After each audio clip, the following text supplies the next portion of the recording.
You look great. I wish you could see yourselves. It's like an ocean. Okay, I need to be short, okay? Okay. Dear friends, sisters and brothers, all of you who are before me today and in 370 marches in every state in this country and on 6 continents. And those who will be communing with us at 1 p.m.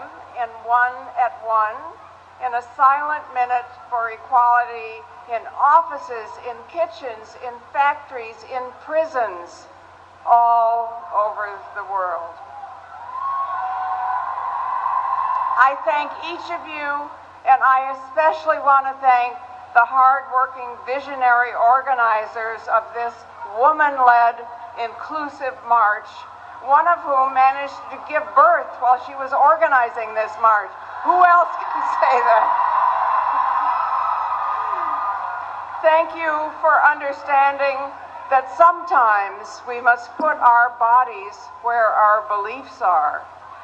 Sometimes pressing send is not enough.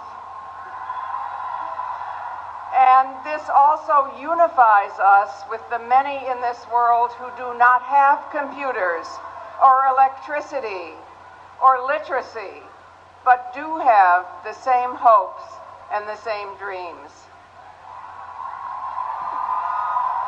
I think that because I and my beloved co-chairs, the Golden Oldies, right? Harry Belafonte, Dolores Huerta, LaDonna Harris, all these great people, we may be the oldest marchers here today. So I've been thinking about the uses of a long life. And one of them is that you remember when things were worse.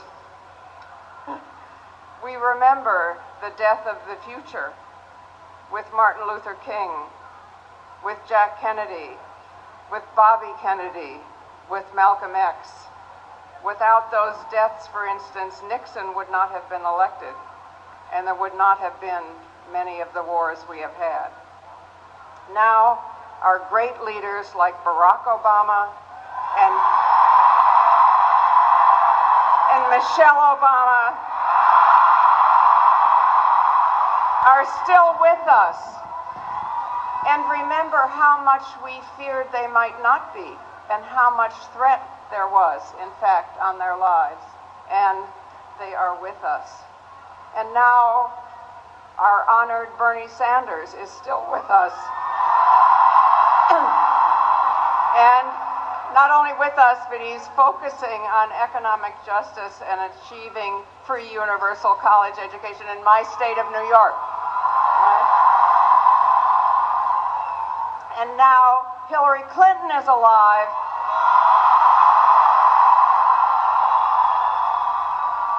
And definitely not in jail. She who told the whole world that women's rights are human rights and human rights are women's rights. So crucial when collectively violence against females in the world has produced a world in which for the first time there are fewer females than males. I'm not trying to deny the danger that this day initiates. Trump and his handlers have found a fox for every chicken coop in Washington, and a Twitter finger must not become a trigger finger.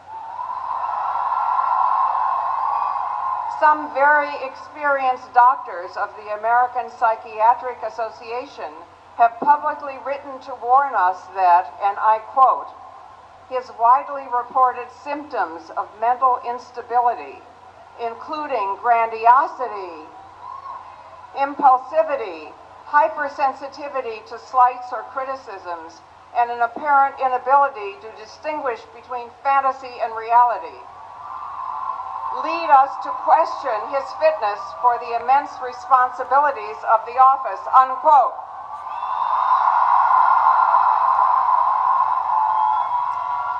This was on full display in his inaugural address yesterday.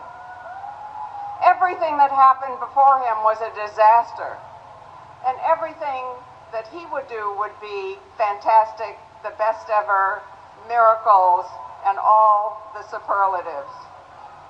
He also said he was with the people. Indeed, he was the people. To paraphrase a famous quote, I just want to say, I have met the people, and you are not them.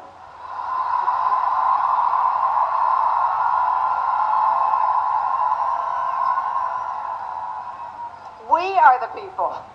Just this march in Washington today required 1,000 more buses than the entire inauguration.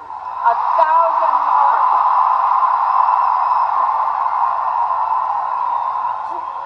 And I was just talking with people from our many sister marches, including the one in Berlin, and they asked me to send a special message. We in Berlin know that walls don't work.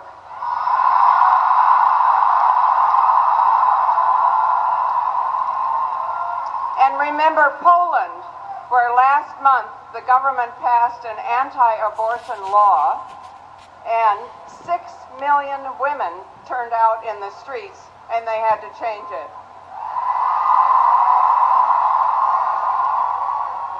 We are the people, we have people power, and we will use it. You try all the power that you tried to eliminate. For instance, you tried to eliminate the Congressional Ethics Committee. You had to reinstate it, right? Because of people power.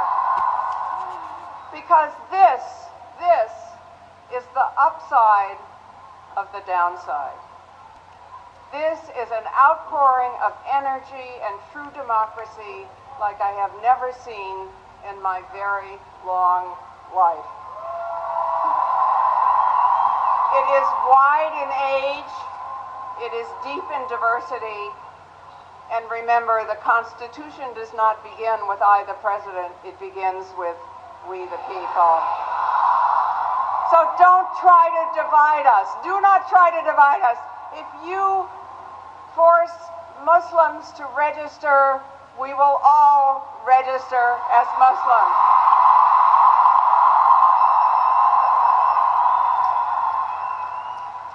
I know that there are women here from corporations and media and all kinds of places that make it kind of risky for you to say what you care about, what you feel, and what you support. And there are women here, I know, who have survived a national and global sex industry that profiteers from body invasion.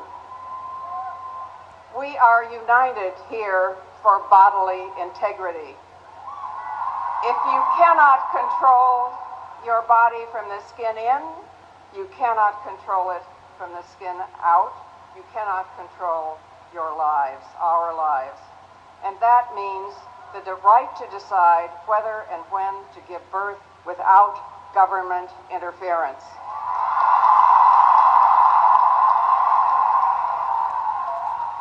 We are here and around the world for a deep democracy that says we will not be quiet, we will not be controlled, we will work for a world in which all countries are connected. God may be in the details, but the goddess is in connections.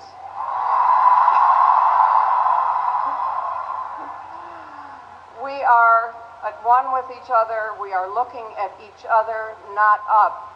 No more asking daddy. We are linked. We are not ranked. And this is a day that will change us forever because we are together. Each of us individually and collectively will never be the same again. When we elect a possible president, we too often go home. We've elected an impossible president. We're never going home. We're staying together. And we're taking over. I thank you from the bottom of my heart.